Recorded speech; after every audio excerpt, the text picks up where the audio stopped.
the 9th lesson of Sichot HaRan, Rabbi Nachman quotes his great-grandfather, Baal Shem Tov, and he says a teaching in his name.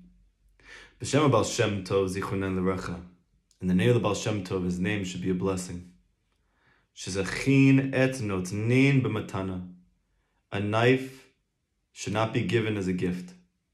Hainu, meaning, she'echad lo yiten l'chavero sachim b'matana. A person should not give to another, to his friend, the gift of a knife. Why did the Baal Shem Tov say that it's a sur? A Jew should not give his friend, who's also a Jew, a knife. The reason is because Yitzchak Avinu, when he was blessing his children, Esav and Yaakov, he told Esav that you will live by your sword, charev. The word sword is the root and shorish of the word churban, which means destruction. Rabbi Nachman once said that the foolishness of the secular world is that they utilize technology in order to create weapons of greater mass destruction. Whereas in truth, technology was supposed to be utilized and brought to the world in order to create higher and greater levels of peace. We see this with Noach, that when Noach was born into the world, his name was Noach because he created and developed new technology to be able to harvest and cultivate the land. But his name means Noach, which means to rest, to have comfort. Because what we're learning from this is that the instantiation of technology into the world, technological advancements, were made by Hashem, that we had this capacity to be able to develop and to cultivate new ways and manifestations of technology and science, only in order that we should create higher and higher levels of societal and collective peace. However, Esav utilizes technology for the opposite. He takes this sharp object, which could be used in order to cut down trees, in order to cultivate the field even more. And we know that Esav himself had a special portion in the physical world. He was actually meant to rectify the physical world, while his brother Yaakov Avinu was supposed to rectify the spiritual world. And in this sense, they were supposed to be like the original Yisrael and Zvulun, this archetype of two brothers who love each other, where one of them is toiling in the learning of Torah and teaching of Torah, trying to elevate the spiritual consciousness of mankind, while Esav, or in this case, Zavulun, would be going out to work, and he would be honest in business, and he would be utilizing physical means to support and elevate and cultivate the growth of spirituality and actually manifest it at a higher level in the physical world. However, Esav, despite his ability,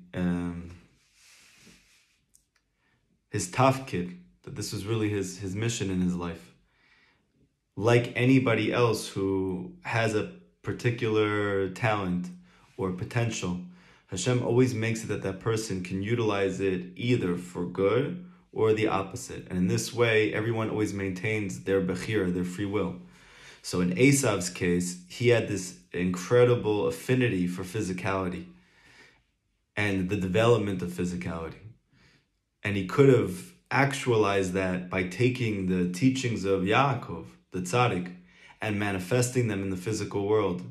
And in this way, making the physical world a makom, a space in which spirituality or godliness could manifest. And this is actually the purpose of creation. And this is the secret of the teaching that Esav, in reality, could have been the Mashiach. Because the whole ikar, the whole shorish and root and essence of this messianic figure is not that he is somewhere aloof, alone, disconnected from the physical world, disconnected from family and from friends, some type of monk. This is not the concept of Mashiach. In fact, it's brought down in Kabbalah that the Mashiach will be married and he's going to come from a family. In fact, Rabbi Nachman says his parents are going to be like just okay. So he sounds like a typical person in 2022. Could be anybody. But he comes from David. And we know that King David as well had this very deep affinity for the physical world. He was very charismatic. He was a leader of men. His whole life was built on relationships. He actually is the archetype for love between a friend and another friend. And he also had very intense, intimate relationships with wives.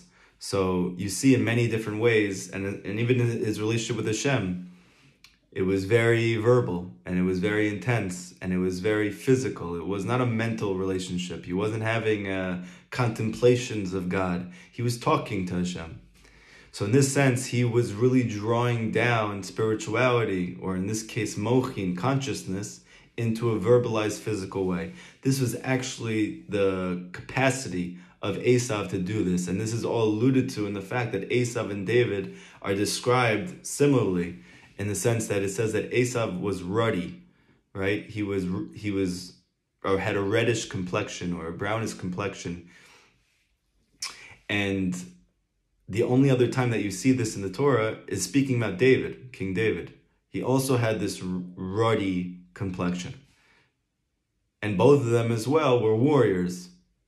However, as opposed to Esav, that he used that penchant, that affinity for physicality for himself, King David used it for his people and for Hashem. And in this way, he actually rectified this bechina of Mashiach, this concept of Mashiach, in a way that Esav actually could have done. And the greatness of the potential of Esav is actually alluded to by the fact that Esav's head is buried in the cave of Machpelah. We live in Eretz Yisrael here, thank God. And there are 3 zivugim that are there. There's Adam Rishon and Chava, and there's Yitzchak and Rivka, and there's Yaakov and Leah. And then there's Esav's head. So why is Esav's head there? Because be'emet, in truth, he had the capacity to have a tremendous mission in this world and to accomplish it in a way that nobody else could. However, because his body did not manifest that mission, his body doesn't end up there. His body needs tikkun. Okay, and this actually is done through King David. So, but we understand as well that therefore it's not a Jewish thing to destroy. It's a Jewish thing to give birth to life. That's what it means to be Jewish, to live, to give birth to living, to increase the level of joy in the world, to increase the level of wisdom in the world, to increase the level of resources and support systems. The Torah was meant that we should live, not that we should die. To the extent that even on Shabbat, you're not allowed to kill a bug, right? Even a little tiny bug. The Gemara says it's as if you killed a camel. Because life is life. And the Torah values life in a way that never was before and never came after. But Esav destroys life because he uses the sword for destruction. He doesn't use it as a technological advancement which could bring more peace to the world, because it has the capacity to do both. So as a result of that, the Baal Shem Tov says, it's asur for you to give a knife as a gift. Now, why is Rabbi Nachman quoting this teaching here? Because this is something that actually Breslover Hasidim to this day still refuse to do. There is no Breslover Hasid who's familiar with this teaching that will receive a gift of a knife or give a gift as a knife. There's a story of Tzvi Aryeh Rosenfeld. He was one of the biggest mashpiyas, transmitters of Breslover Hasidus in America. He was actually the first to do it. This was Rav Chaim Kramer's father-in-law. So when he was in Eretz Yisrael, and he was then who was considered one of the biggest, if not the biggest, Breslov mashpia in the world, his name was Rav Eliyahu Chaim Rosen, Zichron Livracha. So he wanted to give his Rebbe a gift. Now, we know that according to the Gemara, it says in Ketuvot that when you give a tzaddik a gift, it's like giving a korban at the Beit HaMikdash. It's like doing a sacrifice at the Beit HaMikdash. In fact, the Gemara says it's even greater. So as a result of this, it's a very big thing to give a gift to a tzaddik. So they wanted to give their Rebbe this gift. So what do they want to get him? They wanted to get him something he can use on Shabbat. And in this way, it will be something unbelievable, because the Zohar says that the food that a tzaddik eats on Shabbat is like man. That which we now know, we're going into the book of Sefer Bamidbar, the desert. There was this food which descended from the spiritual worlds in the merit of Moshe Rabbeinu. This is how they were sustained. It tasted like whatever they wanted it to taste like. And the food that's on Shabbat for tzaddikim is in this realm. It's in this bechina. So as a result of that, he wanted to get him cutlery that he could eat this food with, so he could be a part of that whole beautiful, very elevated, transcendent experience. So what did he get him? He decided to get him a cutting knife for challah, as well as a tray. But they didn't get a stam tray and knife. They got the most beautiful knife and tray they could find. In this way, to give the greatest gift they possibly could to this huge tzaddik. So when they brought him the knife and the tray, without thinking too much about it, him and his friend got together. They got the best, nicest one they could find at the store. And they were so excited, and they brought it to him. And then he said, do you not know the simple teaching in Sichot HaRan? That Rabbi Nachman says it's a sur for Breslaver Chassid to give or to receive a gift of a knife. And they were like taken aback. So then he said that even though you didn't have much seichel, you didn't think so much when you bought this, we can think a little bit more about how we can make this right. So he said to him, I'm going to pay you for the knife. I'm going to give you, let's say, 5 shekels. And the rest I'll keep as a gift. So in this way, he didn't receive the knife as a gift. He purchased the knife, which is fine, because you need knives, right? You need cutlery.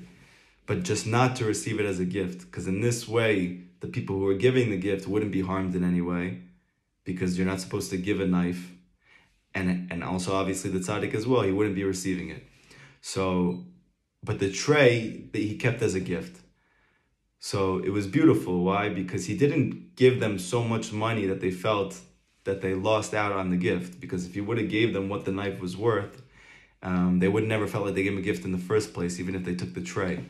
So he gave him a very small amount for this very expensive knife, and then as a result of that, they still felt that they gave him a very big gift. And they themselves, the tzaddik himself, purchased it. So in that way, he didn't receive a gift, and he kept in line with the teaching of Rabbi Nachman in the name of his great-grandfather, not to receive a knife as a gift. Now, I would just say, in happenstance, I don't know the connection, but it ended up being that Rav Tzvi Aryeh Rosenfeld literally became the cause of all American Jewry knowing Rabbi Nachman and his teachings, including myself, because his son-in-law, Rav Chaim Kramer, learned from him in America. And most American Jewry who has read English teachings of Rabbi Nachman, almost all of them, if not all of them, they come in the name of Rav Chaim Kramer, and he should live till 120. So maybe it all comes back to the knife, and the not giving of the knife, but giving the gift to the tzaddik. So Bezrat Hashem, we can still fulfill this today just like he did then, because a tzaddik is in his teachings. So when you give a gift to a mashpia, somebody who teaches his teachings, he's going to utilize the gift that you give him in order to permeate these teachings more and more. So Rav Natan says in Likutei Halachot, this is the greatest tikkun, this is the greatest elevation and rectification of tzedakah, of charity. Because the ikar of charity is to rectify das, is to remove doubts in the world. Remove spiritual doubts and instead infuse emunah. That comes through the clarification of teachings of a real tzaddik. So when people are giving over the teachings of Rabbi Nachman in a faithful way, and they're living with those teachings, and they're coming in that generation to clarify things for their generation, to have his finger on the pulse in trying to enclose those teachings for those specific people in the way that they need it, with their circumstances, their situation, then as a result of that, he, so to speak, becomes an extending force of the tzaddik himself, like his hand.